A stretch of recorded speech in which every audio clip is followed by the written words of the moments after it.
ഷംസുദ്ദീൻ, ഇപ്പോൾ വസീഫ് പറഞ്ഞതിനോടുള്ള മുസ്ലിം ലീഗിൻ്റെ പ്രതികരണം മാത്രമല്ല, പിണറായി വിജയൻ്റെ വാക്കുകൾ വളരെ ലഘുവായിട്ടുള്ള വാക്കുകളാണ്. ലീഗിൻ്റേതായ പൊതുരീതി നഷ്ടപ്പെടുത്തിക്കൊണ്ടിരിക്കുകയല്ലേ, ലീഗിൻ്റെ മുഖം മാറുന്നു എന്ന് ഈ അർത്ഥത്തിലാണ് ഞാൻ പറഞ്ഞത് എന്നാണ്. അതായത് വസീഫ് പറഞ്ഞതിൻ്റെ തുടർച്ചയായിട്ട് ജമാഅത്തെ ഇസ്ലാമിയുമായും SDPIയുമായും ഒരു അനൗപചാരിക മുന്നണി ഈ ലോക്സഭാ തെരഞ്ഞെടുപ്പിൽ ഉണ്ടാക്കിയിരിക്കുന്നു എന്നും അങ്ങനെ ഉണ്ടാക്കുമ്പോൾ എന്താണോ മുൻ നേതൃത്വങ്ങൾ ഈ പറയുന്ന ജമാഅത്തെ ഇസ്ലാമിയെക്കുറിച്ചും SDPIയെക്കുറിച്ചും PFIയെക്കുറിച്ചും ഒക്കെ പറഞ്ഞത്, അത് നിങ്ങൾ 4 വോട്ടിന് വേണ്ടി വിഴുങ്ങിയിരിക്കുന്നു, അങ്ങനെ ലീഗിൻ്റേതായ പൊതുരീതി നഷ്ടപ്പെടുത്തിക്കൊണ്ടിരിക്കുന്നു. അതിനെക്കുറിച്ചുള്ള ഒരു രാഷ്ട്രീയ വിമർശനമാണ് പിണറായി വിജയൻ ഉന്നയിച്ചത് എന്നാണ് വസീഫ് ചൂണ്ടിക്കാണിക്കുന്നത്. ഷിയൻ ഷംസുദ്ദീൻ, നോക്കൂ, ഇവിടെ വളരെ കൃത്യമാണ്.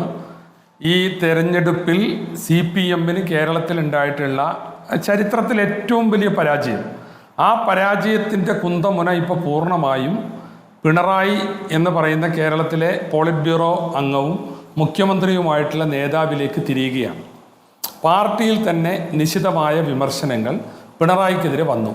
ഈ തെരഞ്ഞെടുപ്പ് തോൽവിയുടെ അടിസ്ഥാനം പിണറായിയുടെ തെരഞ്ഞെടുപ്പിലെ സ്ട്രാറ്റജികളുടെ പാളിച്ചയാണെന്നും അതുപോലെ തന്നെ ഭരണവിരുദ്ധ വികാരം അതിശക്തമാണ് എന്നുള്ളതും പാർട്ടി കമ്മിറ്റികളിലെ ചർച്ചയാണ്. അതിന് ഞങ്ങളെന്ത് പഴിച്ചു? നോക്കൂ, കഴിഞ്ഞ തെരഞ്ഞെടുപ്പിൽ 2019 ഈ വലിയ പൊളിറ്റിക്കൽ സുനാമി രാഷ്ട്രീയമായി UDFന് അനുകൂലമായി ഉണ്ടായപ്പോൾ അന്ന് പറയാൻ കാരണങ്ങളുണ്ടായിരുന്നു. അന്ന് ശബരിമലയുടെ പ്രതിഷേധമാണ്, വിശ്വാസികളുടെ പ്രതിഷേധമാണ് എന്നൊക്കെ പറഞ്ഞ് അതിനെ ആ രീതിയിൽ കാണാൻ ചില റീസൺസ് ഉണ്ടായിരുന്നു, കാരണങ്ങളുണ്ടായിരുന്നു. എന്നാൽ ഈ തെരഞ്ഞെടുപ്പിൽ അതൊന്നുമില്ല. വളരെ കൃത്യമാണ് ഈ തെരഞ്ഞെടുപ്പിൽ ഇടതുപക്ഷത്തിൻ്റെ സ്ട്രാറ്റജി പാളി എന്നുള്ളതാണ് ഒന്ന്. അങ്ങനെയാണെങ്കിൽ ന്യൂനപക്ഷത്തെ ചേർത്ത് പിടിക്കാൻ പിണറായി വലിയ ശ്രമങ്ങൾ നടത്തിയില്ലേ? പക്ഷേ അത് കേരളത്തിലെ ന്യൂനപക്ഷം വിശ്വസിച്ചോ? അതിൻ്റെ റിയാക്ഷൻ മറ്റ് തലങ്ങളിലുണ്ടായില്ലേ? ഈ ഭൂരിപക്ഷ സമൂഹത്തിലും നല്ല വോട്ട് ഇവർക്ക് നഷ്ടമായില്ലേ? അപ്പോൾ കേരളത്തിലെ മതേതര സമൂഹത്തിൻ്റെ വോട്ട് നഷ്ടമായി. എന്താ കാരണം? വളരെ ശക്തമാണ് ഭരണവിരുദ്ധ വികാരം. അതോടൊപ്പം തന്നെ കേന്ദ്രത്തിൽ ഈ തെരഞ്ഞെടുപ്പിൽ CPMന് ഒന്നും ചെയ്യാനില്ല. ഇവിടെ ഇന്ത്യ മുന്നണി വരണം എന്നുള്ളത് ഇന്ത്യയിലെ മതേതര വിശ്വാസികളുടെ ഒരു തേട്ടമാണ്. അവിടെ ഒരു കൃത്യമായ രാഷ്ട്രീയം പറയാൻ മാർക്സിസ്റ്റ് പാർട്ടിക്ക് ഇല്ല. പ്രധാനപ്പെട്ട പോയിന്റാണ്. അതാണ് ഈ തെരഞ്ഞെടുപ്പിൽ അവര് പോയത്. ഇന്റലിജന്റ് ആയിട്ടാണ് മുസ്ലിം ലീഗ് മുസ്ലിം സമുദായം ഇത്തവണ വോട്ട് ചെയ്തിട്ടുള്ളത്. നമ്മളത് ഉത്തർപ്രദേശ് അടക്കമുള്ള വളരെ പ്രധാനപ്പെട്ട സംസ്ഥാനങ്ങളിൽ കണ്ടിട്ടുള്ളതാണ്. സാധാരണഗതിയിൽ ചിതറിപ്പോകാറുള്ള മുസ്ലിം വോട്ടുകൾ ഏകമാനകമായി കോൺഗ്രസിന് അനുകൂലമായി എന്നുള്ളത് നമ്മൾ പല സംസ്ഥാനങ്ങളിലും കണ്ടിട്ടുള്ളതാണ്.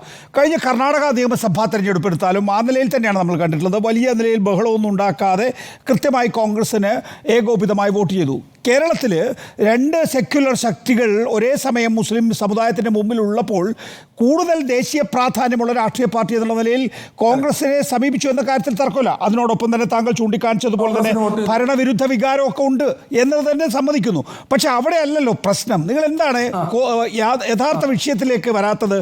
SDPIയെയും ജമാഅത്തെ ഇസ്ലാമിയെയും ഒപ്പം കൂട്ടിയെന്ന് മാത്രമല്ല, ഇത്തവണ മുസ്ലിം ലീഗ് വാശിയോടുകൂടി തെരഞ്ഞെടുപ്പ് പ്രവർത്തിച്ചു എന്നും മാത്രമല്ല, മുസ്ലിം ലീഗിന് വേണ്ടി ഏറ്റവും ശക്തമായി രംഗത്തിറങ്ങിയത് SDPIയും ജമാഅത്തെ ഇസ്ലാമിയുമാണ് എന്നുള്ള വിമർശനമാണ്. അതിൻ്റെ അർത്ഥത്തിലാണ് ലീഗിൻ്റെതായ പൊതുരീതി നഷ്ടപ്പെടുത്തിക്കൊണ്ടിരിക്കുന്നത് എന്ന് പിണറായി വിജയൻ പറഞ്ഞു. നികേഷ്, ഇവിടെ ഈ പറഞ്ഞ പോലെ ജമാഅത്തെ ഇസ്ലാമിയുമായിട്ടോ, ജമാഅത്തെ ഇസ്ലാമി എന്ന് പറഞ്ഞാൽ ഇപ്പോൾ അവരുടെ രാഷ്ട്രീയമായ അവർക്കൊരു സംഘടനയുണ്ട്, വെൽഫെയർ പാർട്ടി. ആ വെൽഫെയർ പാർട്ടിയായിട്ടോ SDPI അവരുടെ NDFൻ്റെ പോപ്പുലർ ഫ്രണ്ടിൻ്റെ രാഷ്ട്രീയ രൂപമായിട്ടുള്ള SDPI ആയിട്ടോ ഞങ്ങൾ ഈ തെരഞ്ഞെടുപ്പിൽ ലീഗോ UDF ഒരു സഖ്യം ഉണ്ടാക്കിയിട്ടില്ല. അവർ ഈ തെരഞ്ഞെടുപ്പിൽ ഈ ദേശീയ താല്പര്യങ്ങളെല്ലാം മാനിച്ചുകൊണ്ടും ഭരണവിരുദ്ധ വികാരത്തിൻ്റെ ഒക്കെ ഭാഗമായിട്ട് അവർ UDFനെ പിന്തുണച്ചിട്ടുണ്ട്. പരസ്യമായി SDPI UDFന് പിന്തുണ പ്രഖ്യാപിച്ചപ്പോൾ അങ്ങനെ പിന്തുണ വേണ്ട എന്ന് പറയാനുള്ള മാന്യത UDF കാണിച്ചിട്ടുണ്ട്. പക്ഷെ ഇവിടെ തോറ്റ് പരാജിതരായപ്പോൾ CPM പറയുന്നതിൽ എന്താ അർത്ഥമല്ല? ഞാൻ ചോദിക്കട്ടെ, കേരളത്തിൽ ഇന്നോളം നടന്ന തെരഞ്ഞെടുപ്പിൽ ജമാഅത്തെ ഇസ്ലാമി പരസ്യമായി പിന്തുണ പ്രഖ്യാപിച്ചത് ഏറ്റവും കൂടുതൽ തെരഞ്ഞെടുപ്പുകളിൽ ഒരു 75% തെരഞ്ഞെടുപ്പുകളിലും ഇടതുപക്ഷത്തിന് അനുകൂലമായിട്ടാണ്. ഈ സമീപകാലത്താണ് ജമാഅത്തെ ഇസ്ലാമിയുടെ അല്ലെങ്കിൽ അവരൊരു രാഷ്ട്രീയ പാർട്ടി ആയതും ഈ അടുത്ത കാലത്താണ് അവരുടെ നിലപാട് CPMനും ഇടതുപക്ഷത്തിനും എതിരായത്. അതിന് നയപരമായ കാരണങ്ങൾ അവർക്കുണ്ടാകാം. SDPIയുടെയും പിന്തുണ പലപ്പോഴും ഇടതുപക്ഷത്തിനായിരുന്നു. ഈ തെരഞ്ഞെടുപ്പിൽ PDPയുടെ പിന്തുണ ആർക്കായിരുന്നു? ഈ തെരഞ്ഞെടുപ്പിൽ PDP പരസ്യമായിട്ട് ആർക്കാണ് പിന്തുണ പ്രഖ്യാപിച്ചത്? അപ്പം നിങ്ങൾക്ക് പിന്തുണ പ്രഖ്യാപിക്കുമ്പോൾ ഇവരൊക്കെ വലിയ മതേതര പ്രസ്ഥാനങ്ങളാണ്. ഇവർ UDFന് പിന്തുണ കൊടുത്താൽ, ഞങ്ങൾ ചോദിച്ചിട്ടല്ല, രാഷ്ട്രീയമായിട്ടൊരു തെരഞ്ഞെടുപ്പ് വരുമ്പോൾ അവർക്കൊരു തീരുമാനം എടുക്കാം. അതെന്നെ പരസ്യമായി പ്രഖ്യാപിച്ചപ്പോൾ UDF അങ്ങനെ പരസ്യമായിട്ട് ആ രീതിയിൽ ഞങ്ങളതിനെ ഒരു ബന്ധമായിട്ട് അതിനെ സ്വീകരിക്കുന്നില്ല എന്ന്. ശംസുദ്ദീൻ, നമ്മൾ മാത്രമായിട്ടുള്ള ഒരു ചർച്ച സാധ്യമല്ല. എങ്കിൽ പോലും അവസാനമായ ഒരു ചോദ്യം നോക്കൂ. നേരത്തെ തീവ്രവാദ നിലപാടെടുത്തിട്ടുള്ള പാർട്ടിയായിരുന്നു PDP. ഇപ്പോൾ PDP ആ നിലയിൽ ഒരു തീവ്രവാദ നിലപാടെടുക്കുന്ന പാർട്ടിയാണോ? ഒന്ന്.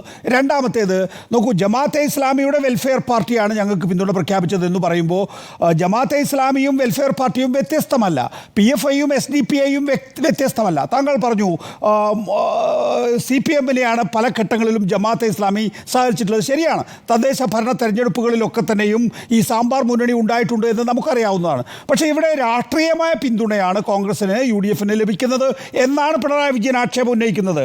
നോക്കൂ, PFIയുടെ നസറുദ്ദീൻ ഇളഫരുമായി, SDPIയുടെ അബ്ദുൾ മജീദ് ഫൈസിയുമായി കൊണ്ടോട്ടി KTDC ഹോട്ടലിൽ കഴിഞ്ഞ തെരഞ്ഞെടുപ്പിൽ നേരിട്ട് ചർച്ച ചെയ്യുന്നത് CCTV ദൃശ്യങ്ങളിലൂടെ കണ്ടിട്ടുള്ളതല്ലേ? അപ്പോൾ ആ നിലയിലുള്ള ചർച്ചയുടെ അടിസ്ഥാനത്തിലുള്ള സഹകരണം ഉണ്ടായിരുന്നു. അത് തെരഞ്ഞെടുപ്പ് ഘട്ടത്തിൽ തന്നെ ചർച്ച ചെയ്തിട്ടുള്ളതാണ്.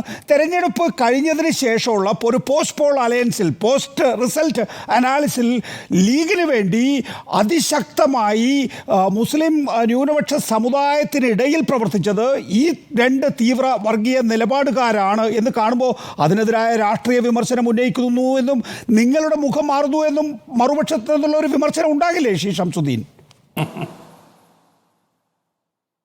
അല്ല, ഞങ്ങളുടെ രാഷ്ട്രീയ നിലപാടിൽ ഒരു മാറ്റമില്ല. മുസ്ലിം ലീഗ് ഇന്നലെയും ഇന്നും നാളെയും അതിന് വളരെ പ്രഖ്യാപിതമായ നയനിലപാടുകളുണ്ട്. ആ നയനിലപാടുകളായിട്ട് തന്നെ ഞങ്ങൾ മുന്നോട്ട് പോകുന്നത്. ഞങ്ങൾ ഈ പറഞ്ഞ പാർട്ടികൾ, കക്ഷികൾ അവരവരുടെ പിന്തുണ ഈ തെരഞ്ഞെടുപ്പിൽ ഞങ്ങൾക്ക് പ്രഖ്യാപിച്ചു. ഈ സമയത്ത് രാജ്യത്തെ ന്യൂനപക്ഷങ്ങളും പിന്നോക്ക ജനവിഭാഗങ്ങളും മതേതര വിശ്വാസികളും UDFനെയാണ് പിന്തുണക്കേണ്ടത്. അല്ലാതെ ഈ ലീഗിൻ്റെ 2 സ്ഥാനാർത്ഥികൾക്ക് മാത്രമല്ല, എല്ലാ UDF സ്ഥാനാർത്ഥികൾക്കുമാണ് കേരളത്തിൽ ഈ പറഞ്ഞവർ വോട്ട് ചെയ്തത്. അതേപോലെ തന്നെ PDP LDFന് പിന്തുണ പ്രഖ്യാപിച്ചത്. അപ്പോൾ അതിനെ ആ അർത്ഥത്തിൽ ഞങ്ങളൊരു പുതിയ ധാരണയും സഖ്യവും ഉണ്ടാക്കി എന്ന അർത്ഥത്തിൽ പറയുന്നത് ശരിയല്ല. ഇവിടെ വിവിധ തരത്തിലുള്ള സംഘടനകൾ ഇരു മുന്നണികൾക്കും ഈ തെരഞ്ഞെടുപ്പിൽ പിന്തുണ പ്രഖ്യാപിച്ചിട്ടുണ്ട്. പല വിധത്തിലുള്ള സാമുദായിക സംഘടനകൾ പിന്തുണ പ്രഖ്യാപിച്ചിട്ടുണ്ട്.